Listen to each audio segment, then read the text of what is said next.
Here's a service on a swimming pool in the rain in the summer. Lovely.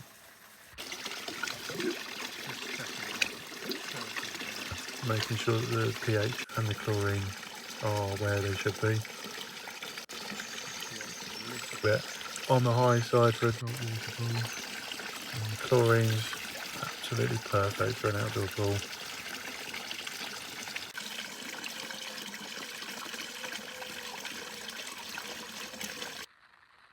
We'll run down this lay flat hose now to do a backwash. Unfortunately it won't lay flat. After the backwash, give the pool a vacuum out and just get rid of that sediment at the bottom. Make it nice and clean for the customer. Add the chemical that we need to, which in this case is pH minus, and that's it. All finished, ready for the customers to use.